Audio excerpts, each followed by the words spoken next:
Ya, assalamualaikum warahmatullahi wabarakatuh. Selamat malam, selamat berjumpa kembali bersama saya Ribu Tawani di Serbu Senin Berbuku. Nah, seperti biasa ya, di hari Senin malam Selasa ada buku yang selalu akan saya hadirkan ke ruang dengar Anda. Tentunya kita masih akan membaca untuk buku yang sama ya, karena belum selesai nih. Masih menyisakan banyak bab ya. Nah, gimana kabarnya? Sehat ya? Dan semoga aja tetap aja bersemangat untuk menjalani aktivitas hari ini ya. Yang sedang bekerja, nah silakan kerjakan tugas-tugasnya dengan semaksimal mungkin sampai tuntas, dan yang mungkin saat ini sedang ya melakukan ada planning untuk bertemu dengan teman atau kolega atau siapa aja, ya semoga aja menghasilkan sesuatu yang baik untuk kehidupan kita semuanya. Nah, Anda juga yang lagi berkumpul dengan keluarga, selamat menikmati masa-masa untuk berkumpulnya ya. Manfaatkan waktu semaksimal mungkin untuk bisa menikmati kebersamaan bersama keluarga. Ya, kehangatan keluarga itu penting banget ya. Nah, sambil melakukan aktivitas Anda pada malam hari ini ya. Nah, seperti biasa Serbuk hadir untuk menyodorkan ataupun menawarkan apa-apa yang ada di dalam buku. Ya, saya akan bacakan buku dan Anda bisa menyimaknya dengan saksama.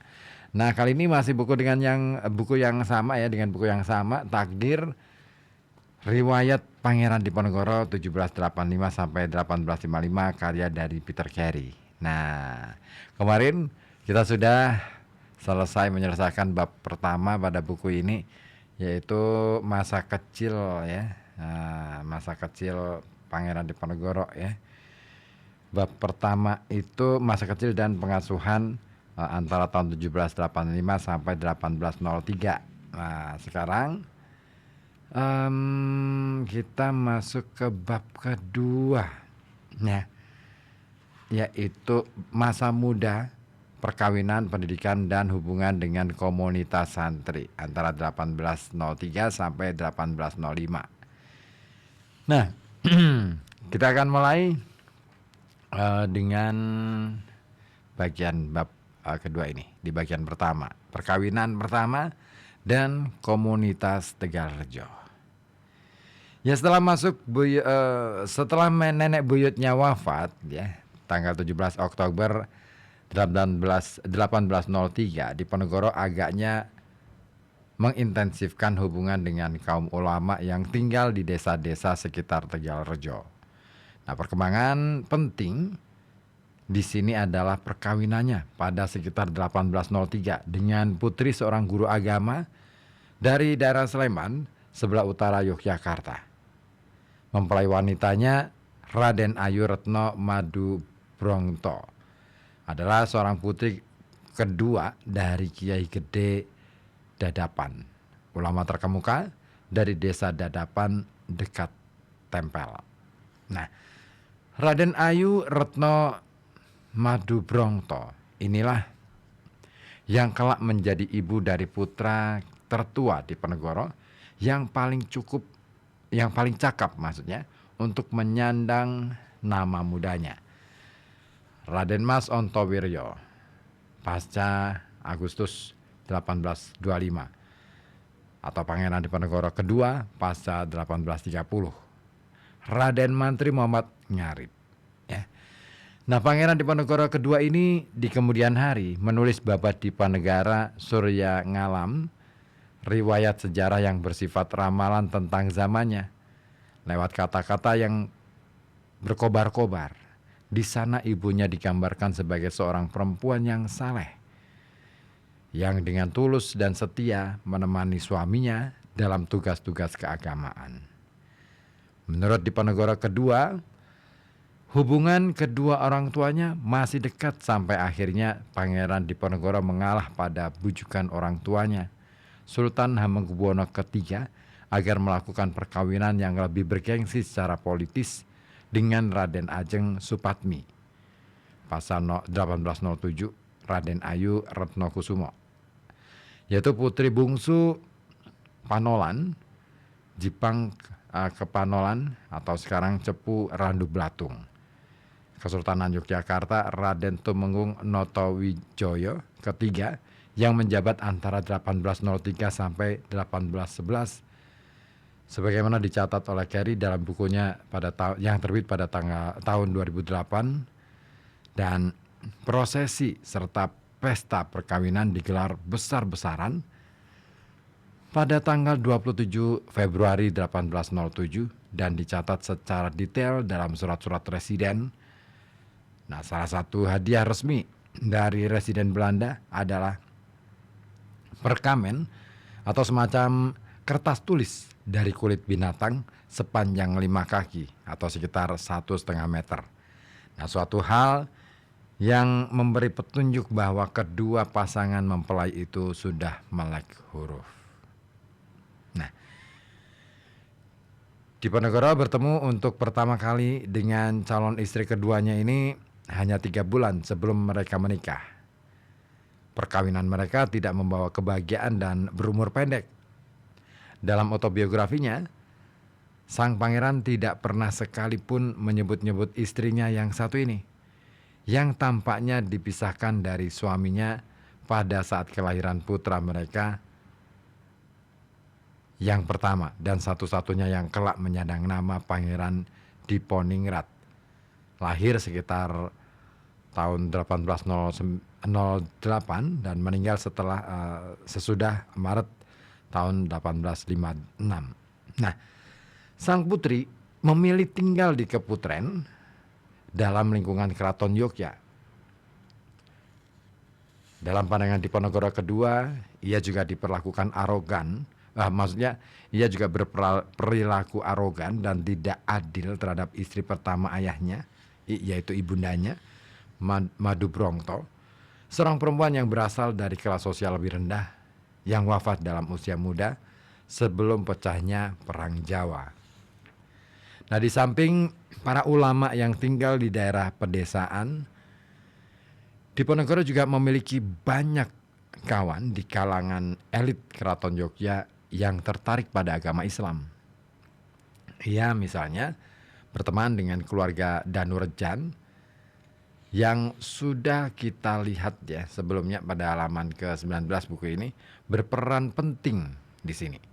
Nah, salah satu anggota dan keluarga itu adalah Raden Ayu Danukusumo, putri dari Sultan Hamengkubuwono I dan Ibunda Danurejo kedua, yang menjabat antara tahun 1799 ya sampai 1811. Ini mendapat rasa hormat khusus sang pangeran. Putri ini disebut dalam babat sebagai lawan tandingnya main catur, permainan yang saat itu sangat ia gemari. Putri itu juga mengesankan karena pengetahuannya tentang literatur Islam Jawa dan penguasaan aksara pegon, yaitu bahasa Jawa yang ditulis dalam huruf Arab. Dua kemahiran yang dikagumi Diponegoro. Nah, dinasti-dinasti priayi atau pejabat tinggi keraton lainnya yang tertarik pada Islam antara lain adalah keluarga Wirogunan dan Kertodirjan. Nah, dua keluarga ini sangat dekat di hati pangeran melalui pengabdian mereka sebagai pejabat tinggi di Kadipaten. Raden Tumenggung Wironegoro, putra dari Patih Kadipaten di masa muda Diponegoro yang sangat ia hormati, Mas Tumenggung Wiroguno yang menjabat pada tahun 1780 sampai 1807 adalah murid dari Kiai Taptojani, dan banyak dari kaum kerabatnya adalah santri. Ia pernah menikah adik perempuan tertua Diponegoro. Namun ia kemudian sangat dibenci Diponegoro karena melakukan hubungan asmara dengan ibu tiri pangeran, Ratu Ibu. Nah, istri resmi Sultan Hamengkubuwono II dari Jipang Rajakwesi. Nah, hubungan pangeran dengan keluarga Kertodirjan bahkan lebih dekat lagi. Salah seorang anggota keluarga itu, Mas Tumenggung Kertodirjo II, bertugas sebagai salah satu bupati Yogyakarta di daerah Sukowati. dan mempunyai banyak koleksi karya-karya Islam Jawa pada waktu ia dipecat pada Desember 1821.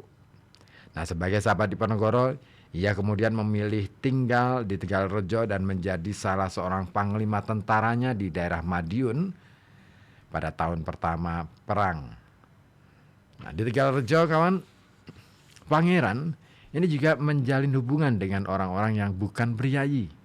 Salah satunya adalah Syekh Abdul Ahmad bin Abdullah Al-Ansari, laki-laki Arab dari Jeddah yang menikah dengan putri Pangeran Blitar pertama, putra Hamengkubuwono ke-1.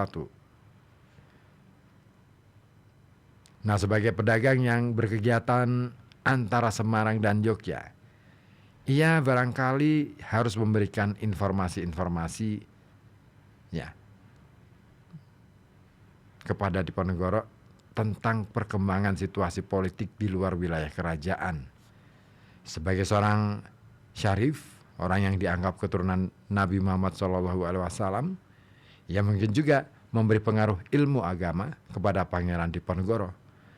Nah, kehadiran Syekh Abdul Ahmad di Tegalrejo dengan mengenakan sorban dan jubah putih kemungkinan merupakan sumber inspirasi Pangeran Diponegoro yang berbusana gaya Arab selama masa Perang Jawa.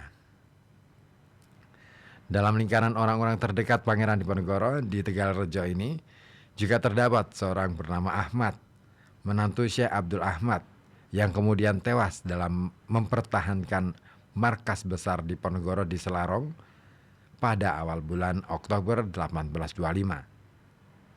Raden Mas Salib, salah seorang putra Pangeran Diponegoro dari Selir, pernah mengatakan bahwa dua orang Arab kelahiran Jeddah ini ada di antara para penasihat terpenting ayahnya dalam masa persiapan menjelang Perang Jawa.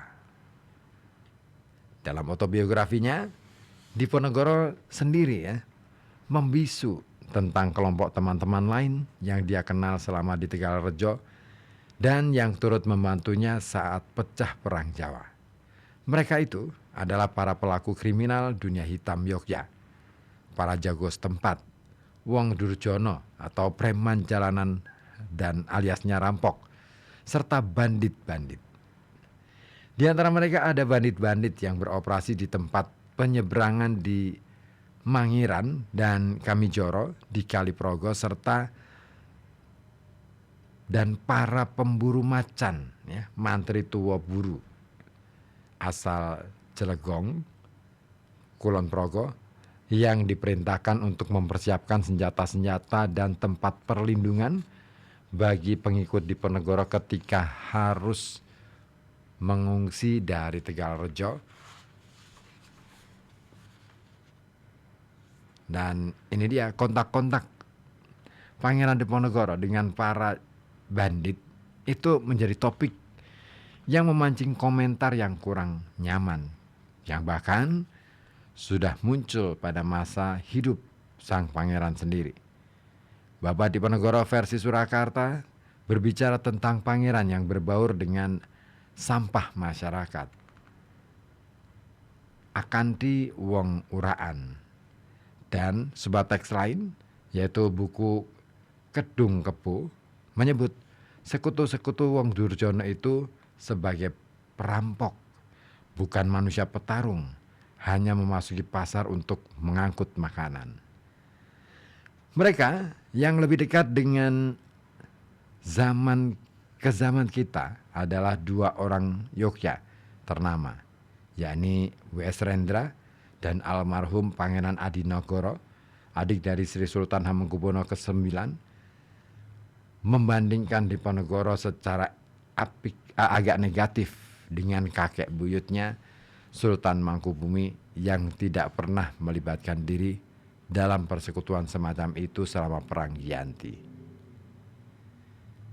Nah, jadi ini menarik sekali ya, bahwa ternyata ada sorotan yang sangat tajam tentang kedekatan Pangeran Diponegoro dengan orang-orang yang barangkali dianggap sebagai sampah masyarakat seperti preman di masa itu ya, dan lain sebagainya. Ini agaknya menjadi catatan yang cukup tajam diberikan oleh versi dalam Bapa Diponegoro versi Surakarta, bahkan seperti tokoh seperti W.S. Rendra ataupun Pangeran Adinegoro ini juga memberikan komentar mengenai perilaku tersebut yang kemudian dibandingkan dengan kakeknya yang tidak pernah melakukan hal semacam itu. Nah, why, kenapa? Ada apa beliau melakukan itu? Barangkali ada misi selain untuk perang, ada misi lain. Bisa jadi, ya. Baik, Serbuk masih akan bersama Anda. Nah, bagian berikutnya akan bercerita tentang pendidikan dan minat akan sastra dari sang pangeran. Seperti apa? Stay tune terus di FM 91,2 Radio Kota Batik News Interaktif Solutif. Tetap di sini.